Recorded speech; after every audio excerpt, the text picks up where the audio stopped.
I wanted to ask you also, I told you this when I met you in person, and Jason knows this story. The Plasmatics are the very first live band I ever saw in my life because you were touring with Kiss at the time on the Creatures of the Night tour.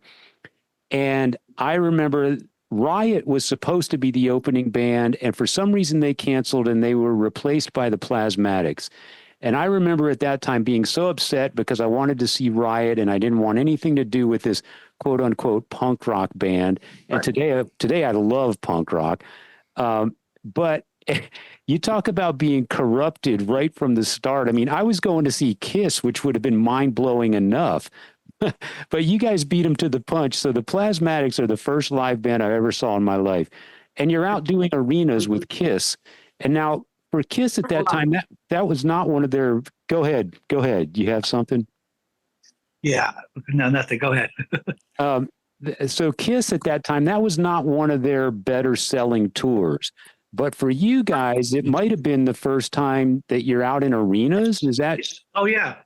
So, We never opened for band. That was the first time we ever opened for band. Wow. Yeah. Do you remember being treated well on that tour at all, or do you recall? Or?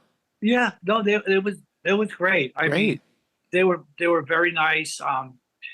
Everything was really good. I mean, were you guys fans of what they? Were you guys Kiss fans?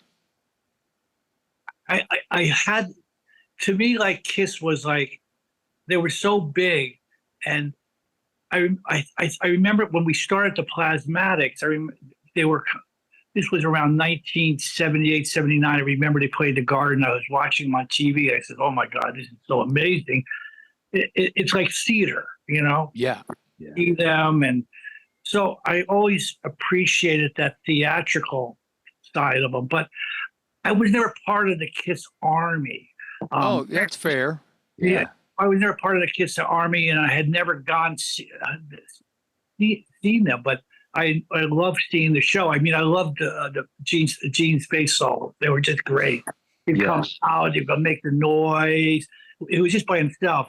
The stage would go dark, and it would be this feedback from the bass, and I didn't know what was going. It was like what in Japan, like that kabuki theater type of thing. Yeah.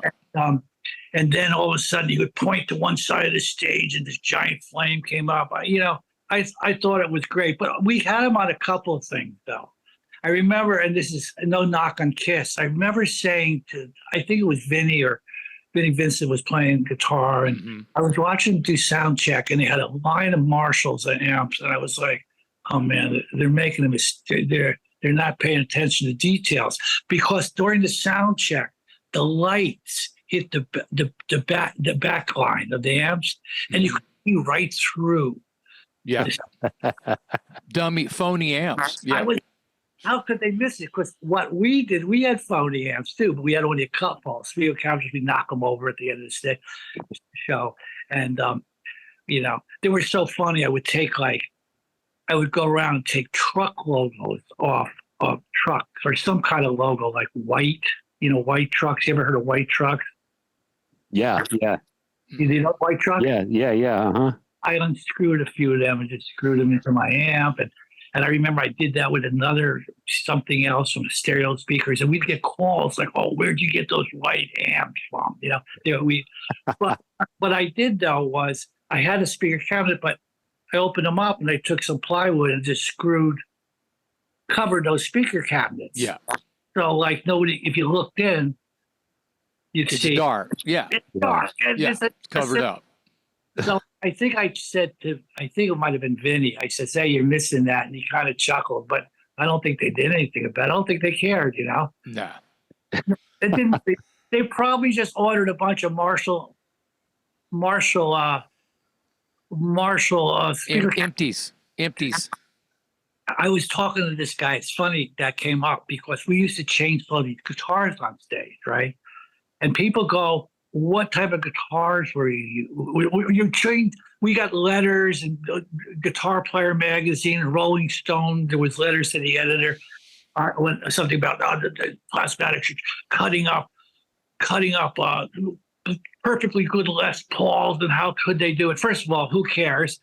But what we were doing, we were buying these guitars from this store uptown here in the city, and they were like some of them. I met the guy the other day, and I said, well, "What were those guitars?" He said, "Montoya." They were just cheap guitars. Yeah. People would take the guitar parts and take out the humbuckers or cheap humbucker pickups. Yeah, I took those pickups out and put them in my guitar. They're great stuff. So, in other words, this was the fun of the band. But so at the time, I remember, this is my memory, I remember like taking a magic marker out and blocking out Montoya. And I had decals, Gibson decals. I was putting on the top of the guitar. So it looked like a Gibson guitar. And I always told people, oh yeah, in my mind, I thought I had written to Gibson and they had sent them to me. So I talked to this guy who sold us the guitars. His name is Steve Friedman. He had a store called We Buy Guitars. And I said, Steve, first of all, I said, what was the name of those guitars? He says, Montoya. And I said, what's the story? Do you know anything about those decals? He says, oh, yeah, they were like bootleg decals I had bought, but I didn't know what to do with them. So I just gave them to you.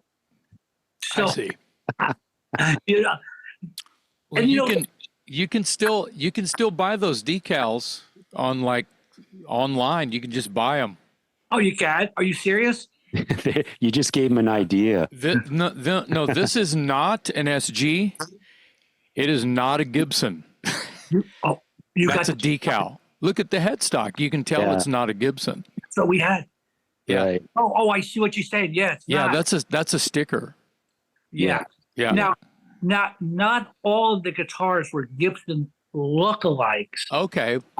And like we had Fender lookalikes. We didn't have the Fender decals, but for the Gibson ones, we did the thing. So, like, I think there was a certain amount of with the band. I mean, there was, it was theatrical, but there was a lot of fun and playfulness in the band. And I mean, there was a certain edginess, like there might something bad could happen, like something could fly out and hit something, and people did get hurt. I mean, I jumped in the audience one time.